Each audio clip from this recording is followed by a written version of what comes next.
Olá pessoal, então vamos dar início às estruturas de seleção simples e seleção composta para a gente começar a dar os desvios condicionais dentro dos nossos algoritmos. Então, dentro da estrutura de seleção simples, qual é a sintaxe dela, né? Eu descrevo as ações que serão executadas a partir de uma condição verdadeira. O que é uma condição? É uma expressão lógica ou uma expressão relacional, que trabalha com os operadores relacionais. Então tem que sempre lembrar, uma condição tem que ter um operador relacional. Maior, menor, diferente, maior ou igual, igualdade. Então sempre lembrem que lá no nosso material completo tem os operadores relacionais para vocês verificarem a nomenclatura deles. E também os operadores lógicos, que é o e, o ou e o não, que podem ser utilizados na lógica de programação. Então deem uma olhada lá no material e verifiquem esses operadores e a tabela verdade que envolve esses três operadores. Então vamos lá. Sintaxe da estrutura de seleção simples, que é aquela em que eu descrevo apenas as ações que serão executadas para a condição que me retorne um valor verdadeiro. Ou seja, o que eu estou dizendo? Se essa condição for verdadeira, então eu executo esse bloco verdade. Agora, se a condição não for verdadeira e sim falsa, eu não executo o bloco verdade e sigo executando o algoritmo a partir do fim C. A estrutura de seleção composta, ela descreve as ações que serão executadas a partir da condição verdadeira e também descreve ações para se caso essa condição seja falsa. Então, o que eu tenho? Se a condição for verdadeira, então eu executo o bloco verdade e finalizo o fim C seguindo o resto do algoritmo. Agora, se a condição for falsa, eu não executo o bloco verdade, eu vou lá para o senão e executo, então, o bloco falso, finaliza e siga o resto do algoritmo. Então, para a gente fixar um pouco essa estrutura, eu coloquei um exemplo no quadro, ao qual ele lê um número inteiro, verifica se esse número é diferente de zero para testar se o número é par ou ímpar. Ou seja, eu faço uma validação antes da verificação se o número é par ou ímpar. Então, notem o que nós temos aqui. Deixa eu pegar minha caneta. Nós temos o seguinte, então. Nome do algoritmo, exemplo 2. Eu declarei uma variável n, que vai ser o número que eu vou verificar se é par ou ímpar. Uma variável aux, que vai me ajudar a calcular o resto da divisão por 2 para verificar se o número é par ou ímpar. E disse que ele é do tipo inteiro, porque, né, para eu trabalhar com mod, eu preciso trabalhar apenas com operadores do tipo inteiro. Então, dentro do início do corpo do algoritmo, o que eu tenho? Peço para o usuário digitar um número inteiro diferente de zero e leio esse número. Aí eu verifico. Para eu verificar se o número é par ou ímpar, primeiro eu preciso validar. Então, eu tenho um comando de seleção composto para fazer a validação e um comando de seleção composto para verificar se ele é par ou ímpar. Então, o que nós temos aqui? Primeiro passo. Se o valor digitado pelo usuário que está armazenado em N for diferente de zero, então verifico se ele é par ou ímpar. Se não, gero uma mensagem de erro dizendo que o número deveria ser diferente de zero. E finalizo a nossa estrutura de seleção composta. Então, vamos lá. Então, se N for diferente de zero, calculo o resto da divisão do número por 2, porque a gente sabe que para verificar se o número é par, o resto da divisão por 2 tem que ser igual a zero. Caso seja diferente de zero ou igual a 1, ele vai ser ímpar, né?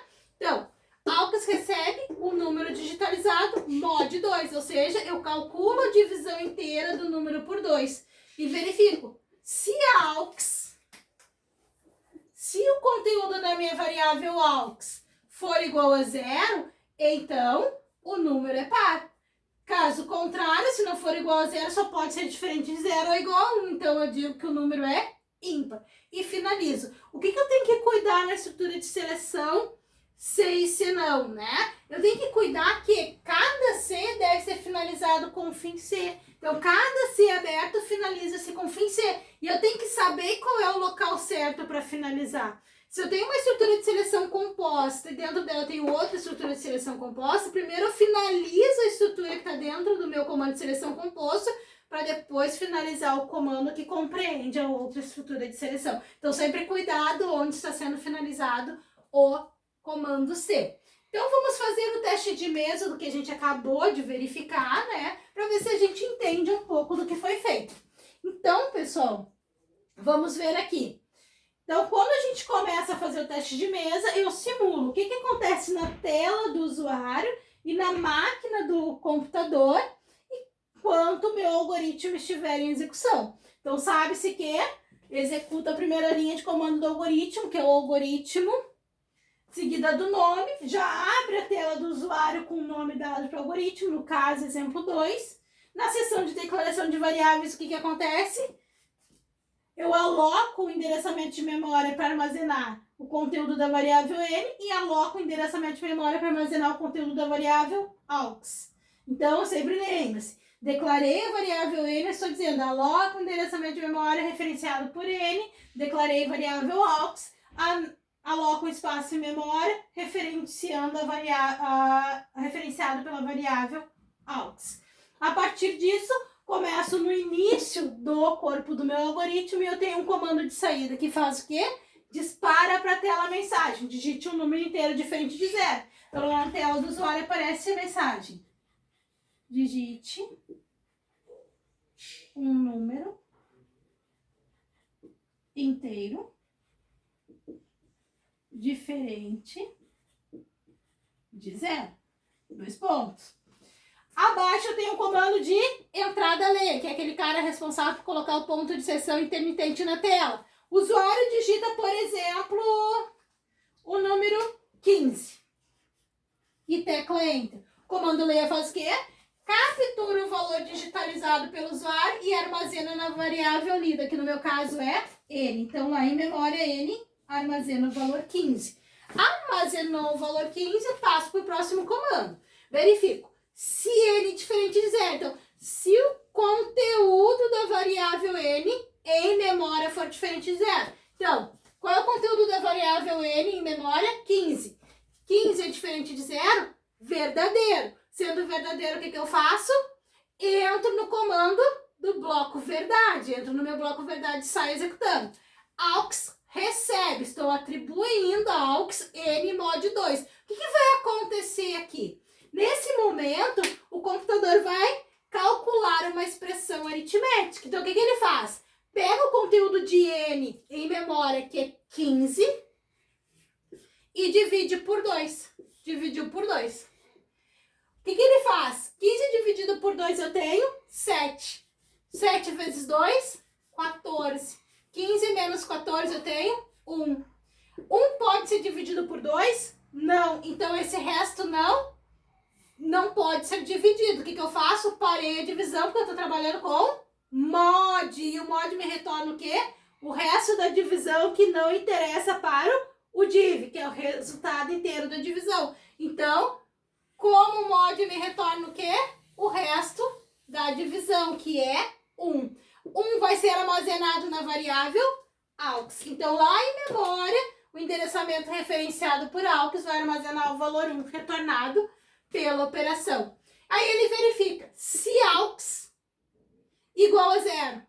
Aux, conteúdo de aux em memória nesse momento é igual a 0. Qual é o conteúdo de aux? 1. 1 é igual a 0? Não é igual a 0. Então o que ele faz? Vai lá para o senão e imprime a mensagem. Dá um espaço em memória, dá um espaço na tela, imprime o valor de n, que é 15, seguido da cadeia de caracteres é ímpar. Finaliza o C e finaliza. Finalizou o algoritmo. Isso aqui não existe mais e ele pode finalizar o programa no computador dele. Perceberam, pessoal? Tudo depende do valor digitalizado pelo usuário. Agora, notem, se o usuário tivesse digitado 14, o que aconteceria, né? Já mudaria. N, 14, diferente de 0, verdadeiro. Então, 14 mod 2. Se eu fizer 14 Dividido por 2 eu tenho 7, aqui dá 14, sobra um zero. O que acontece? Retorna o zero para auxiliar.Aux é igual a zero? Verdadeiro. Então, imprime que o 14 é par e finaliza o algoritmo. Agora, imagina se o usuário digitasse zero para ele. Ele verificaria. Zero é diferente de zero? Não. Então, não executa o bloco verdade, vem para o senão e gera a mensagem de erro. O número deveria ser diferente de zero. Finaliza a estrutura de seleção composta e finaliza o nosso algoritmo. Então, pessoal, deu para a gente tirar uma ideia de como funciona a estrutura de seleção, né? Que nós estávamos precisando rever isso um pouquinho. E aí, no próximo vídeo, a gente começa com a estrutura de seleção. Estrutura de seleção múltipla escolha, onde a gente descreve ações que serão executadas para o resultado previsto por uma variável de condição. Então, no próximo vídeo, nós voltamos com estruturas de seleção.